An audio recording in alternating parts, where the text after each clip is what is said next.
परिचय।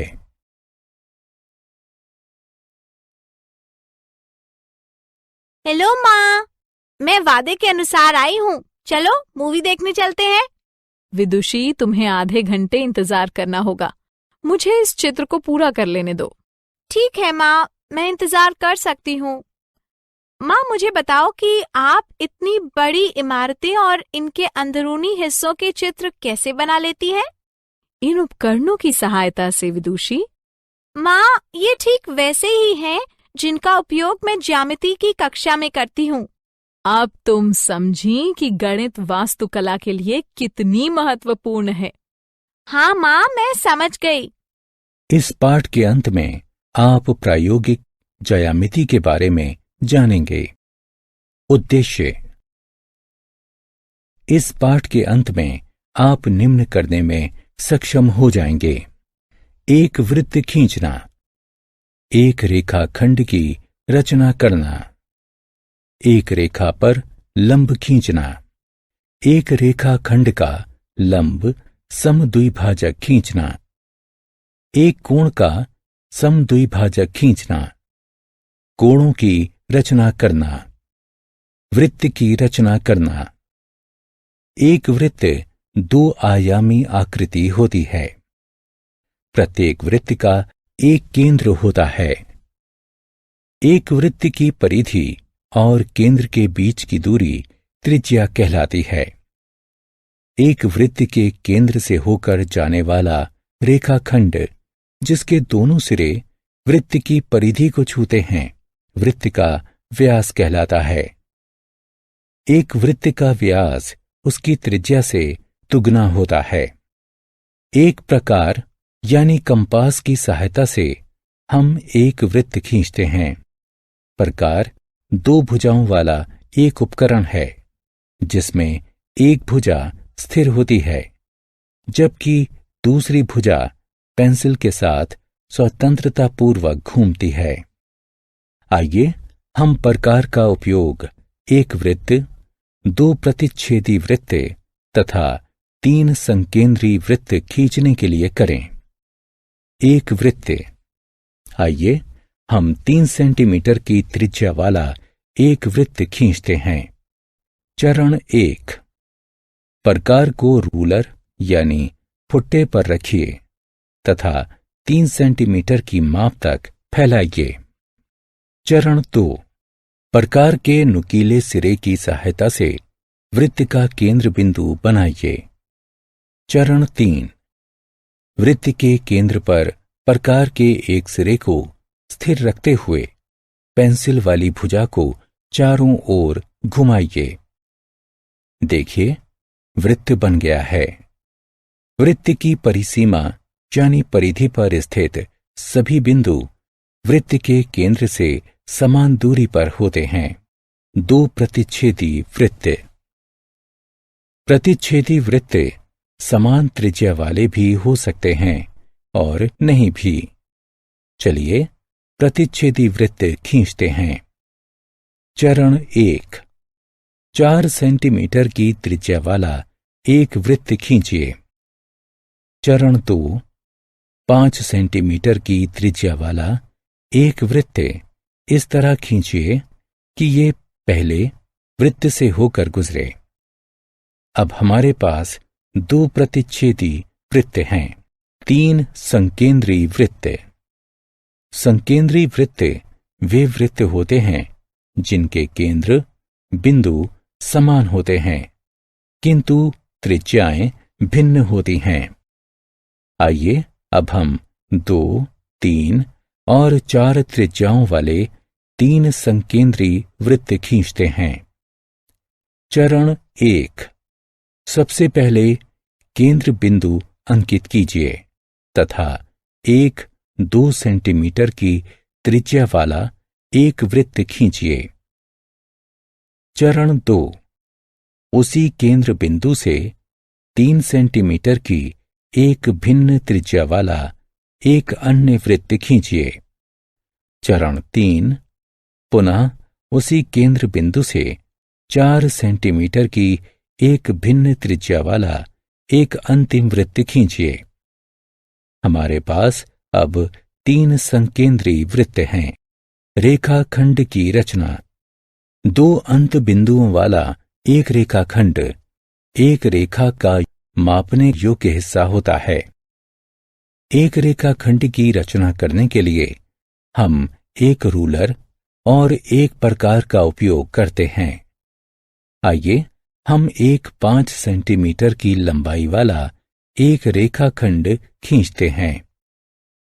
चरण 1, एक लंबी रेखा M खींचिए। चरण 2, इस पर एक बिंदु X अंकित कीजिए। चरण 3, प्रकार को एक रूलर पर रखिए तथा इसे 5 सेंटीमीटर की माप तक फैलाइए।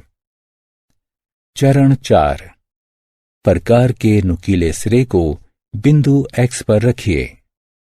रेखा पर स्थित एक बिंदु Y पर एक निशान बनाने के लिए पेंसिल वाली दूसरी भुजा को घुमाइए। अब हमारे पास एक रेखाखंड XY है जिसकी लंबाई 5 सेंटीमीटर है। मान लीजिए कि एक 6 सेंटीमीटर लंबाई का एक रेखाखंड दिया गया है। हम उसी माप का एक दूसरा रेखाखंड ST बनाना चाहते हैं। रूलर का उपयोग किए बिना हम ये कैसे करेंगे?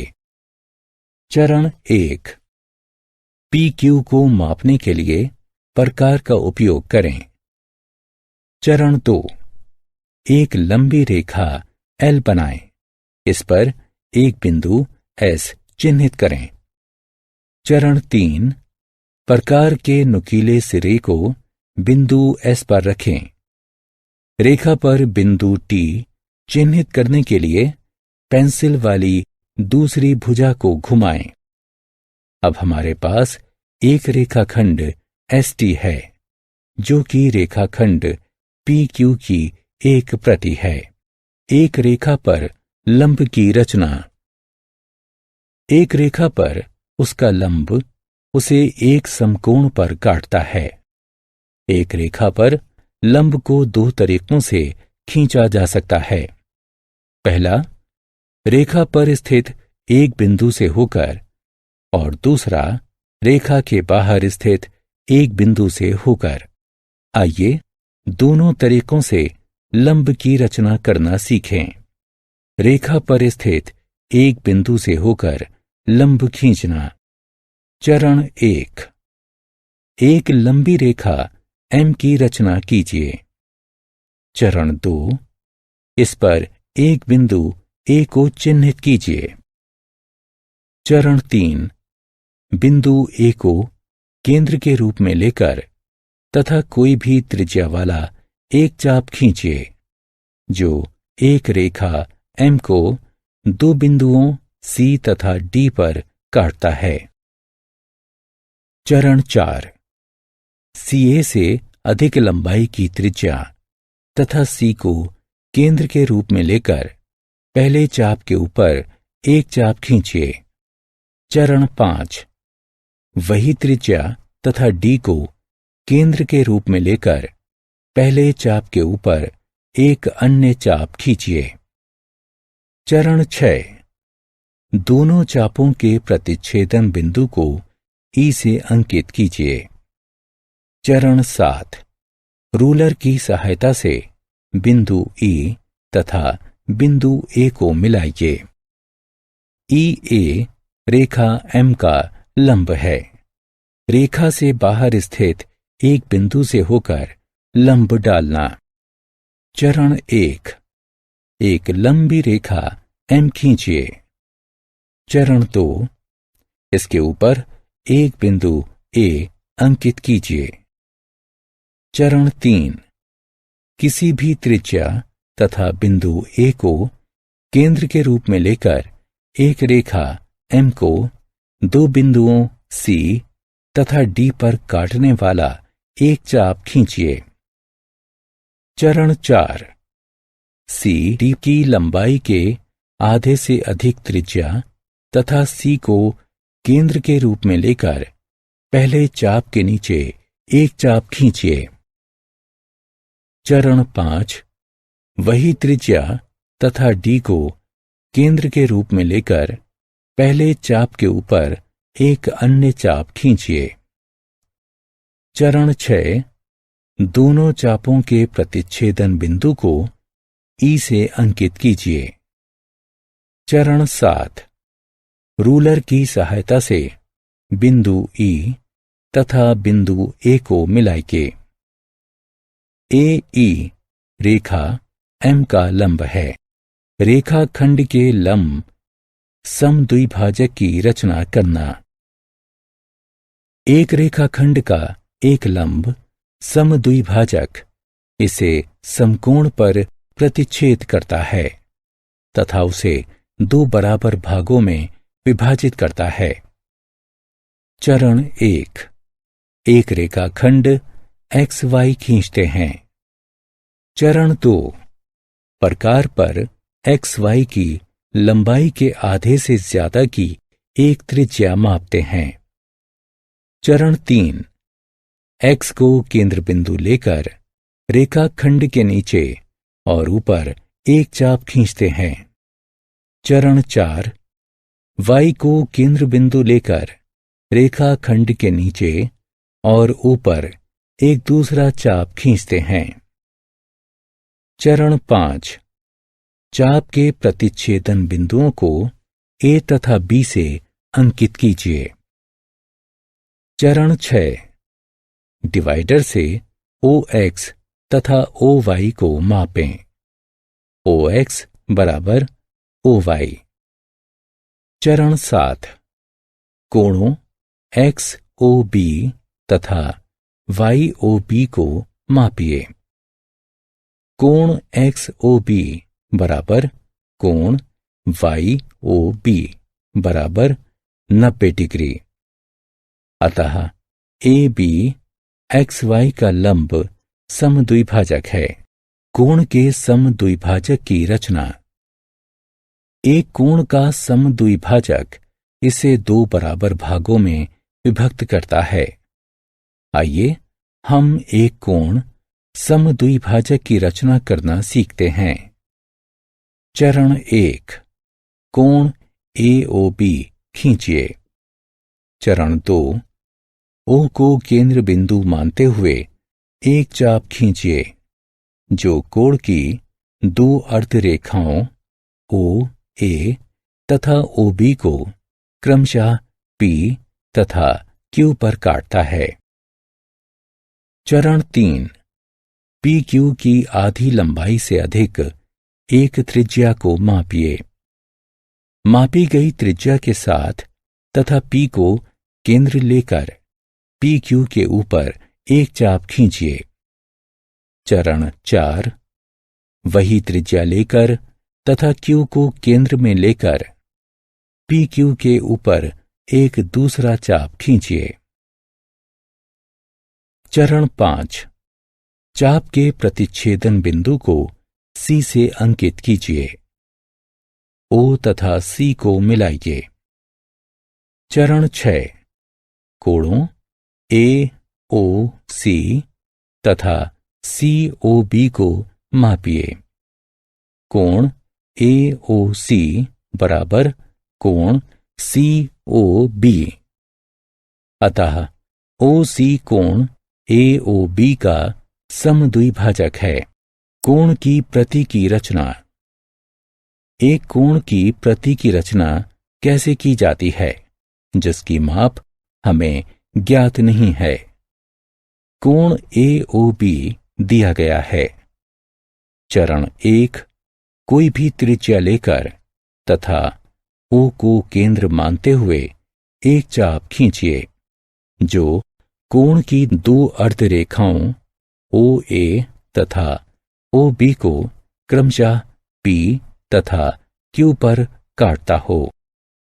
चरण 2, L लंबाई की एक रेखा खींचिए तथा उस पर एक बिंदु S अंकित कीजिए। चरण 3, OQ त्रिज्या तथा S को केंद्र लेकर एक चाप खींचिए जो रेखा एल को टी बिंदु पर काटता है। चरण 4, पी क्यू त्रिज्या लेकर तथा टी को केंद्र मानते हुए एक चाप खींचिए जो पिछले चाप को आर पर काटे। चरण 5, आर से एस को मिलाइए। कोण आर एस टी बराबर कोण ए ओ बी। कोणों की रचना करना।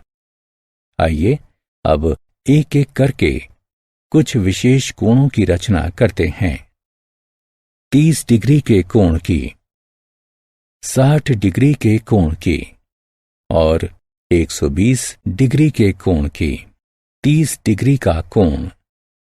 चरण 1, एक लंबी रेखा एम खींचिए। चरण 2, इस पर एक बिंदु Q अंकित कीजिए।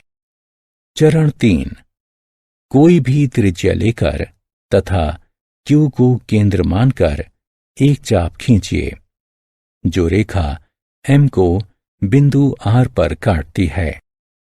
चरण 4, वही त्रिज्या लेकर तथा R को केंद्र मानकर एक चाप खींचिए जो रेखा M को Q पर काटता है।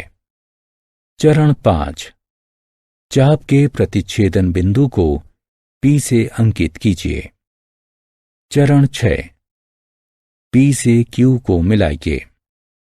चरण 7, कोण को समद्विभाजित कीजिए।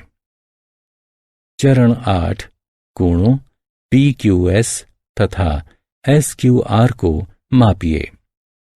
कोण PQS बराबर कोण SQR बराबर 30 डिग्री। 60 डिग्री का कोण। चरण 1, एक लंबी रेखा M खींचिए। चरण 2, इस पर बिंदु Q अंकित कीजिए। चरण 3, कोई भी त्रिज्या लेकर तथा बिंदु Q को केंद्र मानकर एक चाप खींचिए जो रेखा M को बिंदु R पर काटता है। चरण 4, वही त्रिज्या लेकर तथा बिंदु R को केंद्र मानकर एक चाप खींचिए जो रेखा M को बिंदु Q पर काटता है। चरण 5, चाप के प्रतिच्छेदन बिंदु को P से अंकित कीजिए। चरण 6, P से Q को मिलाइए। कोण PQR निर्मित हुआ। 120 डिग्री का कोण। चरण 1, एक लंबी रेखा M खींचिए। चरण 2, इस पर बिंदु Q को अंकित कीजिए। चरण 3, कोई भी त्रिज्या लेकर तथा बिंदु Q को केंद्र मानकर एक चाप खींचिए जो रेखा M को बिंदु R पर काटता है। चरण 4, वही त्रिज्या लेकर तथा बिंदु R को केंद्र मानकर एक चाप खींचिए जो पहले चाप को बिंदु S पर काटता है। चरण 5, वही त्रिज्या लेकर तथा बिंदु S को केंद्र मानकर एक चाप खींचिए जो पहले चाप को बिंदु P पर काटता है। चरण 6, P से Q को मिलाइए। कोण PQR निर्मित हुआ। सारांश। आइए हमने जो कुछ सीखा है उसे संक्षेप में दोहराएं। वृत्त की रचना करना, रेखाखंडों की रचना करना, एक रेखाखंड के लिए एक लंब की रचना करना, एक रेखाखंड के एक लंब समद्विभाजक की रचना करना, एक कोण समद्विभाजक की रचना करना, कोणों की रचना करना।